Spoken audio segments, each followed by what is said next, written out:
pleasure to present to you Dr. Martin Luther King, Jr.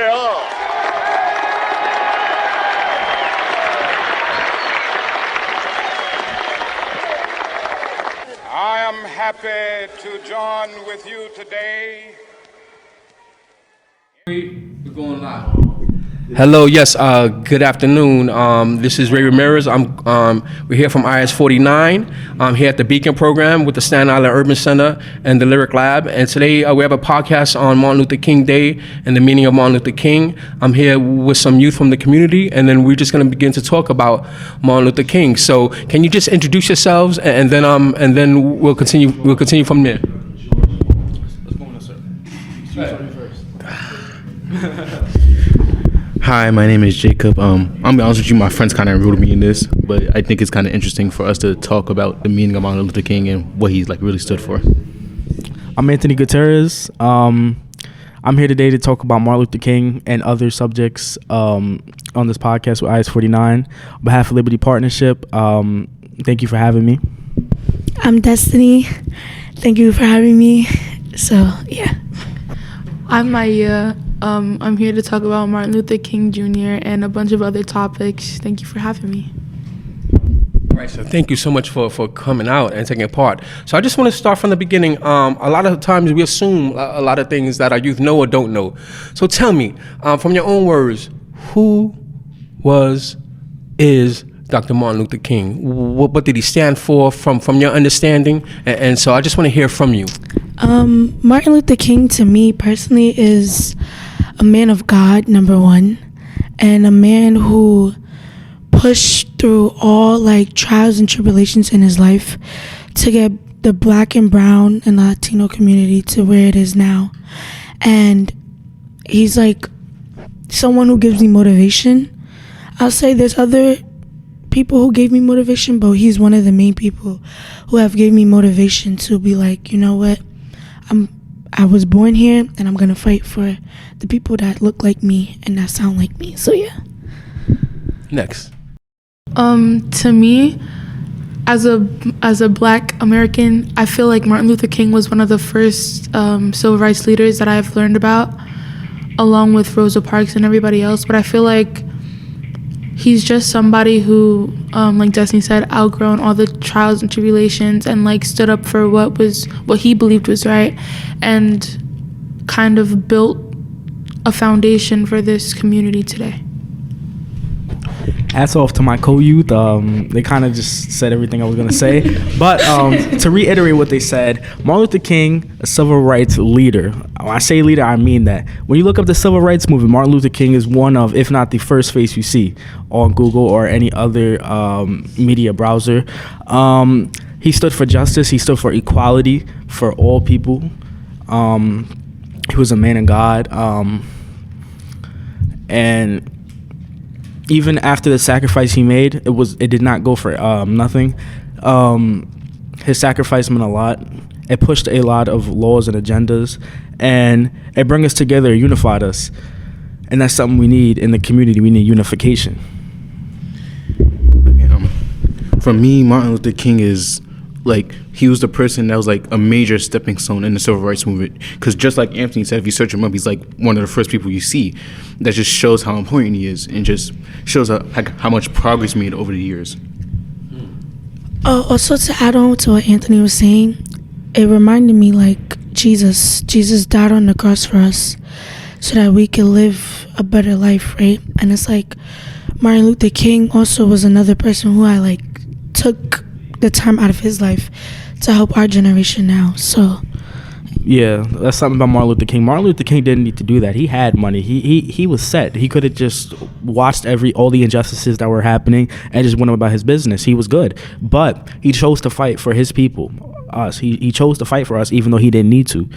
And that's why we're at where we're at today. There's still progress to be made, but we've came a long way since then.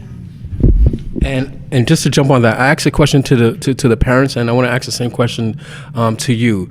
If Martin Luther King was alive today, how do you think he would feel about the state of America, about the state of the Black community? Would he feel that we still have a lot more work to do?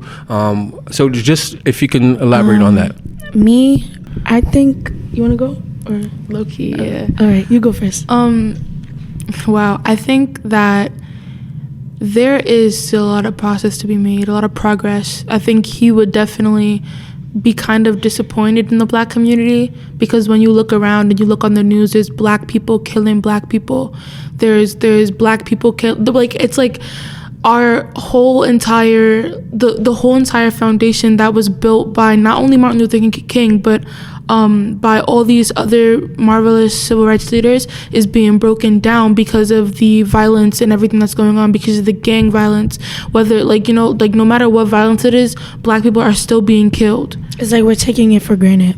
And even though there is police brutality and all that stuff and those injustices, I feel like Martin Luther King would kind of think like, us as black people need to understand that we can't kill each other and like separate ourselves and then get upset and get violent when police and everything are killing us, because we're kind of killing each other.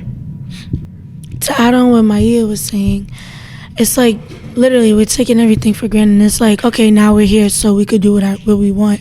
We have the freedom. No, we don't. Like, imagine, like, it's starting to get to a point where it's like when you watch the news, or when I watch the news sometimes with my grandparents, it's like, what happened now? Who's this now? It's never like, it's never like nothing like enjoying or exciting to hear, because it's like everywhere we turn, somebody's getting hurt, something's happening, and it's like, how can you say Black Lives Matter on one side and then on the other side do what they're doing to your own people? And it's like, make it make sense. Like, what are you doing? It's like you're wasting or taking what we have for granted, and it's like, it's not fair to our generation coming up, is because it's like, this is what we see, so it's like, This is what if this is what we're gonna see, this is what we're gonna become, because it's who they show us, and it's like the example that they give off to us. Even our parents too, they don't. Who are y'all? Who are y'all four kids? Like, y'all have a lot of amazing things to say, and I just want to thank y'all for coming and showing up, and I just want to say that first of all, because I had to say that. But go ahead, my brother. What I was gonna say is, I got two words for this: generational trauma. Coming up from the prime civil rights movement, the 1960s, things like that, we seen the injustices and people got violent. Gang violence started, and it just never ended. One gang going to the next gang. A popular term, sliding on people's ops. It's just a cycle of violence. It's just a cycle. It's just a cycle of violence. It's what I call a cycle of hatred that needs to be broken. If Martin Luther King came down today and watched this, he'd be very disappointed in us, because it's like, we look around, instead of being unified, we're just killing each other. It's not a good thing. And it's not fair. It's glorified in our modern. I'll use an example. Our modern hip hop community is glorified violence. Sure, it might be nice to listen to and all, but at the end of the day, it's still not something that is just good. Like, you could talk about it, but why have to do it? Right. Like, why do we need the violence? It's kind of depressing. Yeah, and you mentioned a point about hip hop, and I definitely want to get back to that. Like after everyone talks, just talk about the state of hip hop and like what it means to you, and to talk about artists maybe that are not put in the minds of our young people. Maybe bring up some other artists that maybe a lot of our young people don't know about. But go ahead. I'm gonna just say this. Maya literally took the words out of my mouth. So I'm gonna just add on to what basically everyone was saying. If Martin Luther King was to like come down here, we'd just be so disappointed in like the whole entire black community. Well, not really the whole, mostly like the hood rats and all that. Oh, that's something I wanted to get into. That's something I wanted to get into. Yeah, after I finish. Yeah, I know. No, because like, he brought us all the way here, but if he sees that we're just killing each other, just like he worked so hard, just all of us to throw it away, like it's basically nothing. Because basically what my pastor like told me, like she told us, like she's trying to take the white people. I don't really know who's trying to take away our rights, but they're trying to take away our right to vote, which people work so hard for. But it's just like, it's just not fair at all. What I was gonna say, kind of piggybacking off of what he said. You see the hood, the ghetto, you see just how it is, people killing each other, and it's just like, this is like what they built for us. They want us to kill each other. There's no unification. Somebody told me recently today, Reverend Dale, he said divide and conquer. They don't even have to do it anymore. We're doing it to each other.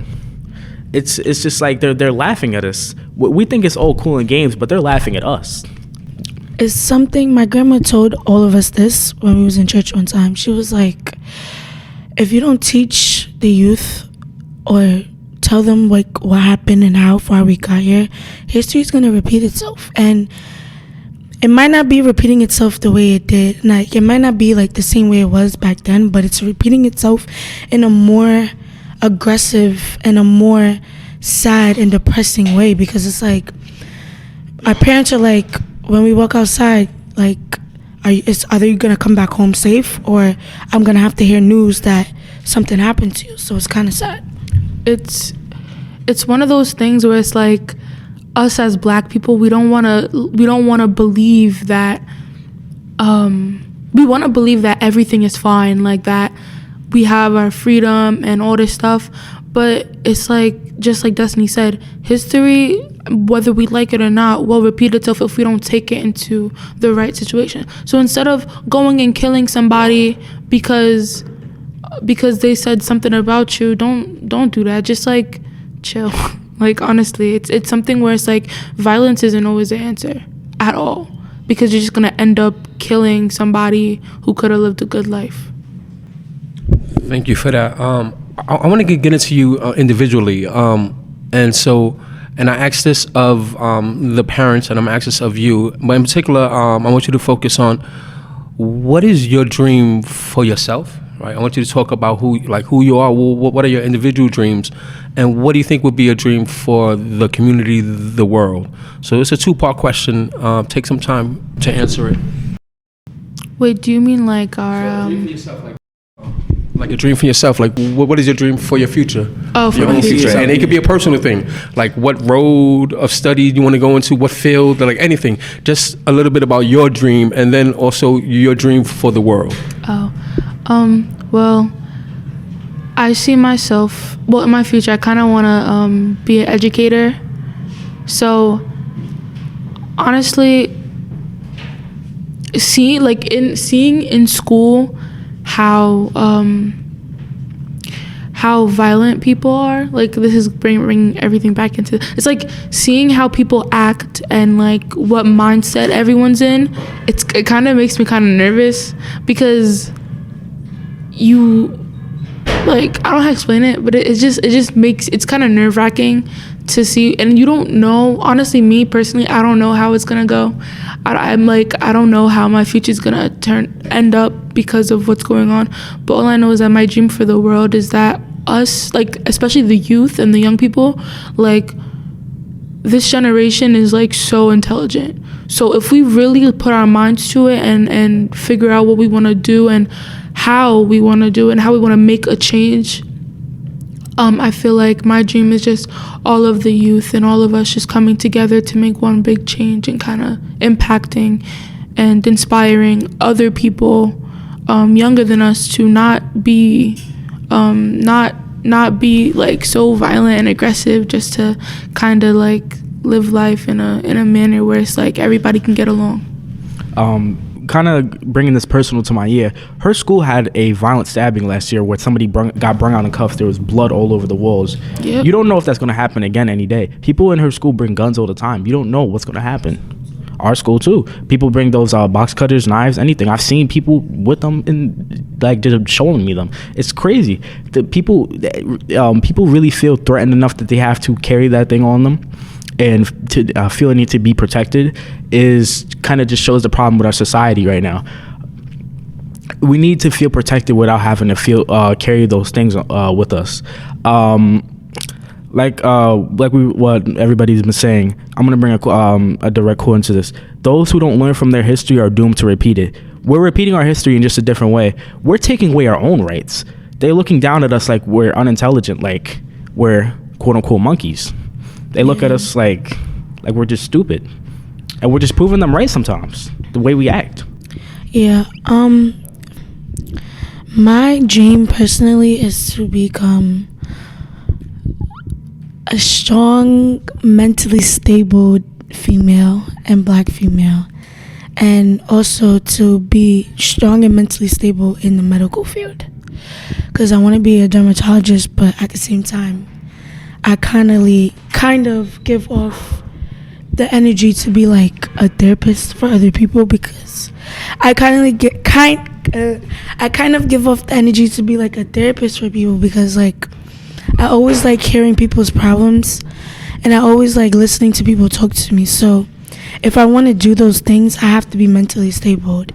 So that's my dream for myself, and then my dream for the community is just to think about everybody's feelings and take them into consideration, because you never know what could be happening in somebody's mind.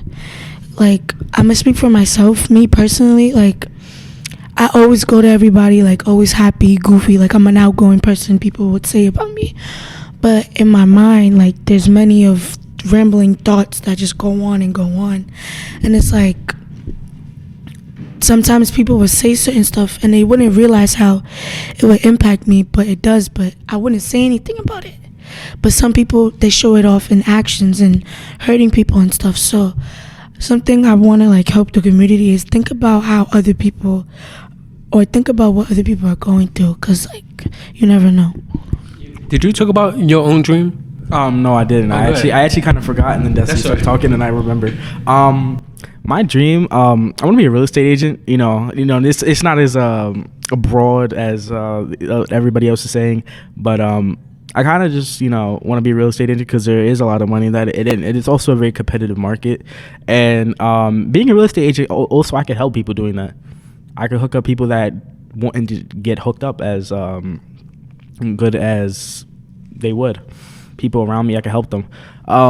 My dream for the world is for people to learn from their mistakes, people to learn from their history, and learn from it and become better people. You can make mistakes, sure. Some mistakes are unforgivable. You can't come back from. Some you can. For those that can come back from the mistakes, they need to learn from it. Take some time to really think about it. Don't just sit and linger on it. And I want people to be unified. I'll bring a perfect example: the drill music. It might sound good and all, but it's very violent, and sometimes it's too violent. And people in the drill game need to stop and think for a second. By the time this is over and done with, there's going to be nobody left. This whole scene is just going to be gone because we killed everybody. People need to stop and really think about it. You got to use your critical thinking sometimes and just not go based off your emotions, your anger, things like that. Thank you for that. Do you want to talk about your dream? I don't really have like a specific dream, but my dream is just to be like a better me, because I'm like good and all like right now, but I know there's going to be like something better for me in the future, and plus I don't really know where I want to go, so I'm just letting like life guide me along the way. And for my dream, for the community, just stop all the violence and be peaceful, because all this like gang affiliated things, whatever it's called, I don't really care, just makes zero sense. And just like Anthony said, people be feeling like officiated with the drill music they listen to, and they be like okay, I'll give you an example. Say like listen to this specific rapper and that other person don't like it, they're gonna start a fight or end up like killing someone over it. Like, it just doesn't make sense at all. Like, okay, you like that, I don't like it, so like deal with it. You wanna know something really like stupid that people are killing each other for? When the Popeyes chicken sandwich came out, people were stabbing each other over it. Like, you're laughing, but it's true, and that goes to show you how stupid that is. That's stupidity at its finest. Also, another thing to say, I'm sorry, but since COVID, honestly, everybody's lost their mind. So it's like, if you looked at the crime rate since prior to COVID and now, you'll see how it did like a big increase in how it was. And I think it's because everybody was home, they didn't know what to do, so it's like their brain got to them. People got a confidence boost being home in the house. Exactly, but you can have a confidence boost, but don't be cocky in your confidence boost. That's called arrogance. Literally, don't be prideful, don't be conceited. It's not good. So I want to change the conversation a little bit, because you've been hinting towards it throughout your responses, and talk a bit about hip hop. Right, for me, I love hip hop. I am a child of hip hop. I feel like it was born on my block, and so for me, I was always a part of it. Now, when I was coming up in hip hop, so this is I was born in the 70s. So when I was coming up in hip hop had a more conscious tone to it, where like it wasn't just all conscious rap music, but it was more balanced. It's about social issues. More about social issues. There was more of a balance. Because there were also songs about, whatever, like from Rapper's Delight, one of the most famous and the first, I guess, rap songs to come on the radio. That wasn't about social issues at all. It was about girlfriends and whatever and being fly and stuff like that. But there were other songs at the time. And so it offered a balance. And today, there isn't that balance. So I just want to talk about, because I heard you mention drill music and trap music. And for me, I always tell our youth that trap music is a trap. It is a trap. It is a trap for us. And I always try to... I want to be critical of the music that's out there. I want to appreciate what our youth also listen to, but I also want to offer them like other ideas of other artists that they might listen to that they might not know of. And because the mainstream radio is not playing them, because of the corporate structure is not pushing these artists, right, who have a message for our people, right? Those artists aren't really pushed the same way these other artists who don't have a message for our people are pushed. So let me talk about hip hop. I'm just going to drop the term hip hop and have y'all talk about what do you think about it. Who do you like, who you don't like, whatever you want to say about hip hop, rap music. Now's the time. Well, okay. Honestly, for me personally, I listen to like more of like the old hip hop music, because now, like, I used to listen to the newer ones, but for me, I like a lot of R&B and soul music and all that stuff. And like I can literally listen to anything, but like drill and all that stuff is just something I can't get into. It's like, I don't know. It may be just me, but if I was to give nope, it's not just you. Yeah, trust me, I don't like drill that much either. Yeah. Like word, there's only 3 or 4. But if I was to give you an artist that I listen to, I don't know. Like, I mostly listen to like R&B and okay, that's fine. That's all right. Anyone else want to talk about hip hop music today? See, I'm a Caribbean girl, so yeah, I listen to like reggae, soca, dance hall. Like that's music like I'm amped up to. Yeah. I do listen to a little bit of drill. It's like maybe 3 or 4 songs, but it's not like OD. It's just D, but it's not OD. It's not like people in our school. It's not weird. Cause like most of my friends listen to drill music. I don't know. Too much. But I don't like follow it. But I listen to like more. How you say her name? Janae Aiko or Brent Fayez, Bryson Till, like R&B, like soul music, like breakup music, all of that. So yeah, so both of you so far, like hip hop is not on your menu. Not really. Right? And that's a lot like has to do old with hip-hop, yeah, but old hip hop, right? And that's a lot to do with just what's out there, what's being promoted out there, I guess. How about you two? I like Kendrick Lamar. I like J. Cole. I like XXXTentacion. He's a more new age rapper, but unfortunately he passed away. Juice WRLD is another good rapper. Another one that passed away. R.I.P. For J. Cole and Kendrick, they made their debut in the 2000s. They have some of the greatest bars I've ever seen, and their music isn't just glorified violence. They talk about real things. They talk about struggles. Kendrick talks about his struggles living in Compton a lot. J. Cole, he talks. Some of his songs, like a perfect example, "For Your Eyes Only." It's just a story, and it's just you listen to it, you can envision a story of somebody just dealing with their issues in the hood. Yeah, that's the type of music we need. Like a lot of people do listen to him, but we need more people to actually like take consideration of the lyrics that are saying, because songs are not just for you to buy and you get inked up to. No, songs are like stories people are meant to tell, and it's a way that people express their feelings. Music is art. So it's another type of art. So it's like we also need to listen to it, because some of the things that go on, because everybody in their life struggles. So even some if you of think the they music, don't, they struggle. Exactly, they struggle. So the music is like a way to show you like how they got through the struggle, and people need to like. And people listen to it to relate to that, to get it out. Yeah. The story of For Your Eyes Only, it's about a friend who is giving a track that their friend made for their dead daughter. explaining his life, explaining how he got to the place he got to before he died, and how much he loves his daughter. That's something very relatable for some people. Some people had to watch their best friend die and help raise their friend's daughter. It's to be an uncle, to step in, to have a father, be a father figure, and somebody listening to that will probably break down and cry and really realize things get messed up, and that makes you, and that is what we need. We need people to think about how messed up things are, so people will make a change.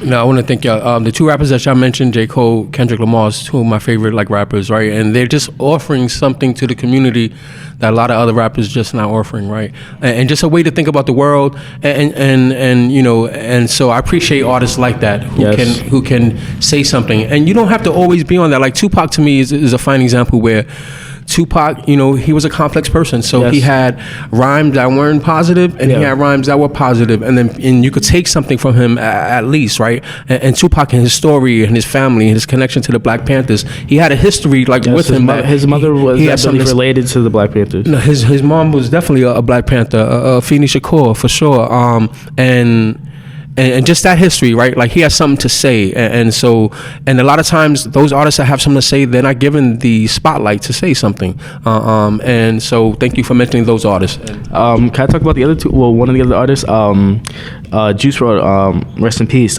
He talked about his drug addictions. Trying to get out, telling people to get out. He talked about his relationships, his heartbreaks, and that's something people could relate to. He's also pushing the drug agenda away from people, you know, telling kids, you know, don't get into that. Basically telling him, look where it got me. Yeah. Juice WRLD. Sorry. Go ahead. No. Juice WRLD. It's like Destiny said. Like musicians, when they make these songs, they're mostly talking about their stories and then their lifestyle. Like another rapper he mentioned, like he talked about a bunch of different things, like mental health. Yeah, that kind of like brought people through those tough times, kind of listening to how other people overcome it. So when you're listening to a song and it's just about people getting shot, I don't want to listen to that. Like, are you kidding me right now? That's so true. Like sometimes it's funny to me, but then at the same time, like if I really sit down and think about it, it's like nah. Yeah, killing people. Yeah. Like all right, you know, you can have a vibe, you know, real quick, and then, you know, but that's like for a once in a while thing. You can't just be listening to this every day. Like, no, like something's right with this. Like, no. Like, and some people say that, you know, people have talked about a plot to keep us all arrested, to keep us all in jail. And if you believe that, then some of this music falls into that, though, I actually talked about that earlier with the divide and conquer thing. This is where they want us. This is the closest thing to slavery they have right now. Putting us in something I call a rat race. Either you join the violence and you end up dead or in jail, or you work a minimum wage job. You're in a rat race. You're struggling to make that ends meet. Yeah, my grandma told us too. This is another thing my grandma said. Your grandmother, you've been quoting your grandmother a lot, and that's an amazing thing, though, because a lot of kids don't quote their grandmas. So thank you. Big ups to you. Yeah, but my grandma, because she's the pastor of our church, by the way, but she said that when you're like in the third grade, they could already tell, like our group, they could already tell if you're gonna go to jail or not, or if you're gonna be dead before the age of 21. And like it's kind of sad that the fact that they have a white paper or like already an idea of how you're gonna be set up or how your mental state's gonna be just by you being like 6 or 7 years old. Because when I was 6 or 7 years old, I ain't gonna lie, I was a little crazy, right?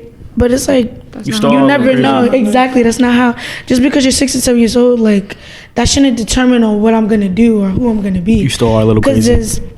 I know I'm a little crazy, but let's not talk about that. But there are people in this world who have like the disabilities and the issues going on, and still were able to overcome and conquer certain stuff. Like Harriet Tubman. Harriet Tubman had, what's it called? Narcolepsy. How you say it? Narcolepsy. No, it's when she falls asleep out of nowhere. Oh, yeah, narcolepsy. Okay, yeah, she had narcolepsy, right? But you see what she did? She was literally called the Black Moses. She took people out of slavery, and that's something like that was dangerous to do. That was like extremely dangerous because you're walking barefoot or on your feet for 100 miles to freedom, and it's like if she could do it with a situation like that, what makes you think we can't? She had women, children, men, anything. Exactly. Go ahead. children on her back, children in her hands, and she still was doing it. And I believe actually that she went into the military for a little bit. Like you spoke about earlier about your grandmother and saying that by third grade. So it reminded me of this book that I read, Jawanza Kunjufu, and I just looked that up. Is the Countering the Conspiracy to Destroy Black Boys, right? And it was a book that I read and talked about by fourth grade, though there's a conspiracy already there to have black young men be imprisoned, right? And so it just reminded me of that. So do you want to say? I don't really have much to say, but I'm gonna just say it anyway. Just like Anthony said, like I mostly listen to hip hop and R&B. The two favorite rappers of hip hop is Kendrick and J. Cole. The second, my favorite rappers for R&B is Bryson Tiller and Brent Fayez. I don't really know how to say it. Thank you, Fayez. I'm really gonna just focus more on the hip hop because R&B I just listen to like relax, you know. You get what I'm saying? I like J. Cole, but I mostly listen to Kendrick because I listen to more like lyrical raps, you get what I'm saying? Because it's always, like just he said, there's always a story behind it. And when I like really listen to the words and just listen to the background music, there's always like a simple meaning behind, like even one word he says, there's always a meaning behind it. And just like with his recent album, Some Round and Big Steppers, he made like a whole album of all the problems that people go through, and he went through. Like I think it was called Father Time. It was mostly talking about how people grew up without daddies and have to live with the problem of how like grow up as a man. Like just like me, my dad's like somewhere, I don't know where he is. I have to grow up with my I have to grow up with my mom, well really my aunt, but because my dad left mostly because of the fear of that he doesn't really know how to raise me and what to do. But luckily I have like some father figures in my life that still teach me how to like be a man and act like how I should. Yeah, to piggyback off of what Jacob said. Oh, go ahead. sorry. No, you go. But to piggyback off of what Jacob said, same thing with me. When I was little, never had my father there for me. Me too. And then it's a little sad because it's like you put yourself out here and you do all of this, but like to also say what he's saying is like you have to learn for yourself to be independent and not depend on other people, because I can't blame him for what he did. If he wanted to do that, that's his business. It's about my life now, and I have to let the world see that I'm not going to be who they think I'm going to be because I'm black and I'm a female. You get what I'm saying? Just as a male, because I'm a black and a male, or I'm Spanish and a male, or whatever, and a male or a female. It's like I have to show myself or prove them wrong so they could be like, nah, dang, we was wrong about that person. They actually out here living life. So that's just me as a person. I always want to get a step higher, but in a positive way. Excellent. The fatherless household rate is way higher in the black and other colored communities than in, let's say, the white community, for instance. And I believe that it's actually destroying masculinity, and that's why we are the way we are today. We're violent because we don't have fathers to show us. Yeah, I did all this maybe when I was younger, but this is not right. I'm not letting you do this. I'm not letting you walk that path. And these single mothers are struggling. They're struggling to make ends meet, so much to the point where sometimes you can't watch your kids. Sometimes you can't watch what they're doing, and they're just going to do what they do. And then by the time you figure out, it's too late. They're already in a gang. They already did this. They're already going to jail. You get a phone call one night you're at work. You're working a nice 15-hour shift, and it's just like you feel like the bad person because you feel like you couldn't be there, but it's not your fault. It's not anybody's fault at that point anymore. Sometimes people need to grow on their own and understand. But you could take the other side and be like, well, he never had his father in his life. He never had that masculine figure in his life to really show him the way. And some people do overcome that, and some people don't.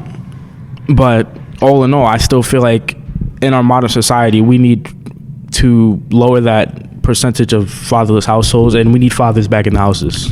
To go back to what Jacob said about R&B, I listen to Frank Ocean. Okay, so he has like a bunch of music, but like on some of his songs he kind of like talks about like insecurities and kind of getting through them and kind of like overcoming them. He also acknowledges how no matter what you're doing in your life, how like if you're having a hard time with something, you're still trying. And as long as you keep trying to be the bigger person, keep trying to be the better person, that like your efforts will eventually turn out to be something greater than what you are. Like what somebody tells you does not define you. So it's like us as Black people, when they call us all these other things, that does not define us. Whatever the world gives us, we don't have to take it. We can make it our own. So I feel like we can grow from it. So I feel like when they're talking about gang violence and all this stuff, because back then people looked at gangs as a brotherhood, but now it's just a club to go kill people. Yeah, that's one thing. A lot of gangs, they started in California after the Black Panther movement. They were made to protect the hood, keep people safe from white people, and then it became something that was made as destruction. You look outside your window, people shooting each other, people selling crack. When crack came to the communities, it just destroyed the community. Parents left their children to go be base heads on the corner. People were left without fathers, mothers, anything. Violence and the drugs in the community just wash people away. And there is a conspiracy theory that our government let these drugs come into the country, and part of me believes that, because it's just like, how did they get through these airports? How did it get through everything? And when it came to the community, it just destroyed it. And where did it destroy it the most? The ghetto, the hood. It destroyed us. Definitely.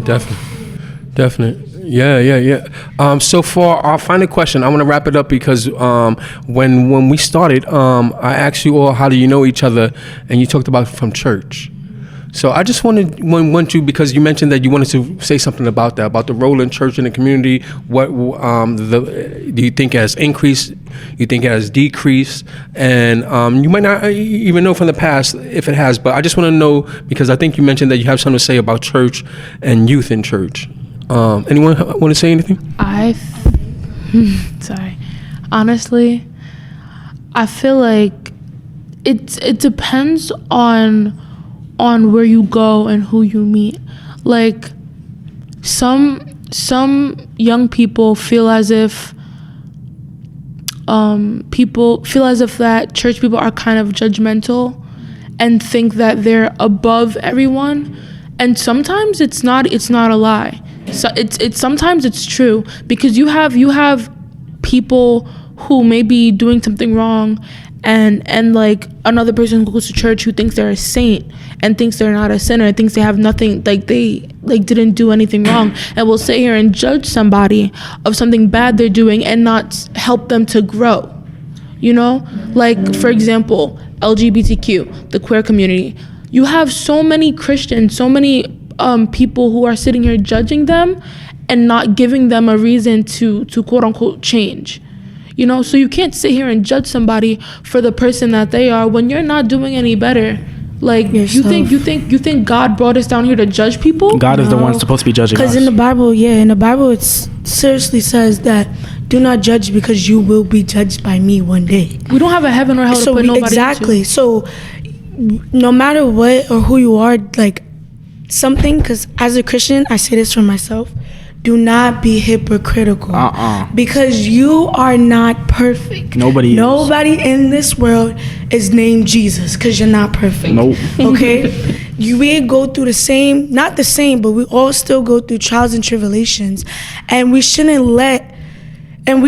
go to people and be like, well, you still do this, you still do that, when in your life you're doing worse than what they could possibly be doing. Like Paul, right? He was a killer. He killed Christians, right? He was literally on his way to Damascus to go kill Christians, right? And God came to him with a light so strong and said, why have you forsaken me? And he replied and said, Father, is that you? Or God, is that you? Something like that, yeah. Right? I don't know the story full well, but he got blind. And who was the other person? There was another person who, oh my God, I forgot his name. Oh Lord. No, but the point you're making is yes. great. So what's it called? So there was a person in Damascus who knew about Saul before his name was Peter. Yes, Peter knew about Saul, right? And knew that he was to come to kill Christians, right? Because that's how he grew up. And he judged him at first. He was like, I don't know if I want to do that. He was killing the Christians. I don't know. But then God was like, no, do it, because I want to set you up for failure. So he did it, and because of him doing that, Saul came in, God changed his name to Paul, and he became a prophet in God. So it's like, how you gonna, it's like what I'm trying to say is like, he was someone who killed Christians, and God still loved him and still took the time and gave him the opportunity to change who he was. And it's like, how The opportunity to change. Yeah. Yes. And it's like, you can't expect people to change on your timing. It's God's timing for real, to be honest with you. Amen. And all those stuff like the LGBTQ community, people that kill people, it's like, it's not about who you are, it's about the relationship that you have with God. And when you have that strong, faithful relationship with God, then the changes that need to happen will happen in God's timing, not human timing. God's timing. That's why they say God is always on time when we pray. Yeah, when we pray, we think we want God to work fast, quick, and hurry. But no, it's when you really need it, God will be there to step through. It's not when you want it, it's when you need it. So, Going back to the judgmental thing, I'm gonna take a bar from a popular J. Cole song, Deja Vu. Every saint got a past, every sinner got a future. Whoa. Can you say that again? Every saint got a past, every sinner got a future. You know, as Christians, you know, and non-religious people, they kind of look at us as like, oh, they're going to judge me, they're going to do this, they're going to do that. And like Maya said, that's very true. There are people like that. However, we need to step away from that, you know. If you really want to bring people in, get people saved, you can't judge them. You have to guide them. It's not about forcing something on them. If you want to go back in history, you look at what Spain did to the Native Americans and other countries. They enslaved them, they raped them, and they forced Christianity. How do you think they're going to look at Christianity after that? You're going to look at it like it's some evil, demonic thing. When you kill people because they won't turn to your religion, you're supposed to guide them, show them. If they don't come, they don't come. But if you guide them correctly, I promise you they will come. Definitely. Yes. It's not good to force it on people, because when you force things on people, it's like, It makes them want to go to it less. Exactly. It makes them resent the religion. It's like children, literally. It makes them resent the when religion. your parents tell you not to do something, You're going to want to do right, it. you're gonna want to do it. You Regardless tell me of not what to go they eat say. that candy, I'm gonna go eat I'm that gonna candy. go eat that candy. But after a while, obviously I have to listen, because then I'm gonna get in trouble. But it's like, you can't expect people to try to live a better life when you don't also welcome them with open arms. Yeah. Because God says love your brother, even your enemy. And if you want your enemy to change on how they act, you can't do what they do to you. You gotta give them the same respect that you would want for yourself. Right. So it's like, treat people how you want to be treated. So it's like, if you really want something good to happen for this person, you gotta be calm and sweet and genuine. No matter how much times they hurt you and push you to the limit that you didn't think they could do, you still gotta show kindness and show differentness. It's just how God works too. I'll take it personally. I've made that mistake of, I've made that mistake of, you know, people pushing me to my limits, and then I let my emotions go. I'm gonna take a popular thing you say, kill them with kindness. You know, making the best of your emotions, controlling yourself. That's something that people need to do. On that note, man, I want to thank you all for taking part. I think if Dr. Martin Luther King was here today, he would be so proud of this conversation and where y'all took this conversation. You know, we talked about so many things, from his dream to hip hop to church and the role of church in the community. So I want to thank you all. And on behalf of the Beacon Program, JCC Beacon Program, IS-49, the Staten Island Urban Center, and the Lyric Lab, we want to thank you all for taking part today. And thank Martin Luther King. Thank you for having me. Junior, we celebrate Dr. Martin Luther King Jr. again and again and again and again. Thank you. You're welcome.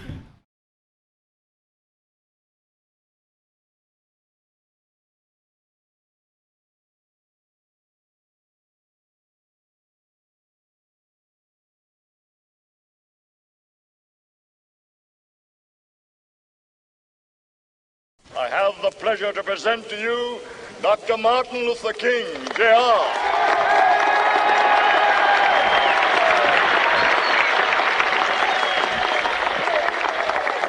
I am happy to join with you today in what will go down in history as the greatest demonstration for freedom in the history of our nation.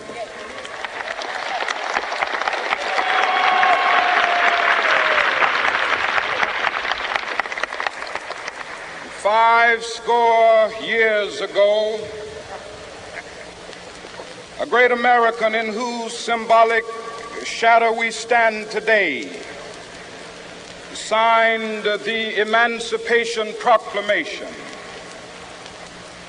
This momentous decree came as a great beacon light of hope to millions of Negro slaves who had been seared in the flames of withering injustice. It came as a joyous daybreak to end the long night of their captivity. But 100 years later, the Negro still is not free. 100 years later, the life of the Negro is still sadly crippled by the manacles of segregation and the chains of discrimination. 100 years later, the Negro lives on a lonely island of poverty. I have a dream that one day this nation will rise up and live out the true meaning of its creed. We hold these truths to be self-evident, that all men are created equal.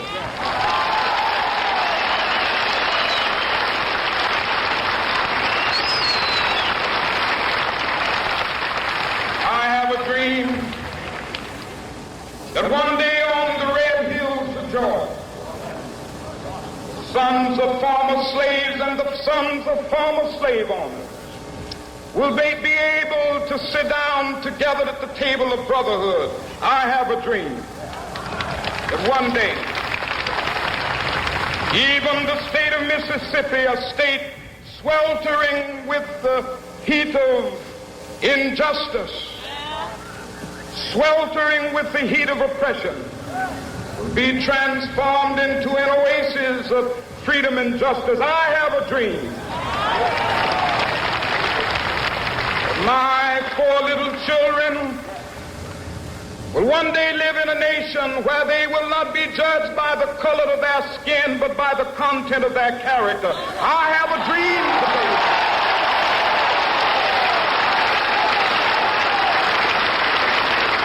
I have a dream that one day, down in Alabama, with its vicious racists, with its governor having his lips dripping with the words of interposition and nullification.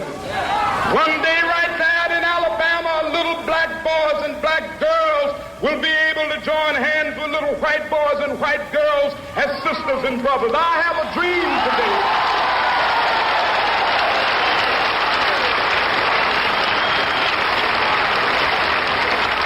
I have a dream that one day every valley shall be exalted, and every hill and mountain shall be made low. The rough places will be made plain, and the crooked places will be made straight, and the glory of the Lord shall be revealed, and all flesh shall see it together.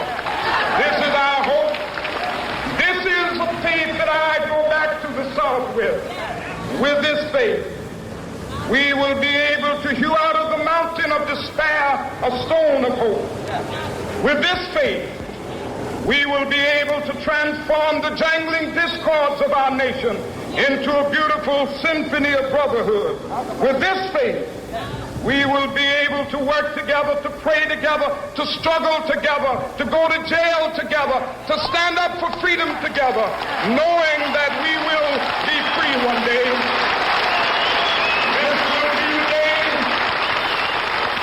This will be the day when all of God's children will be able to sing with new meaning, my country, tears of thee. Sweet land of liberty, of thee I sing. Land where my fathers died, land of the pilgrim's pride.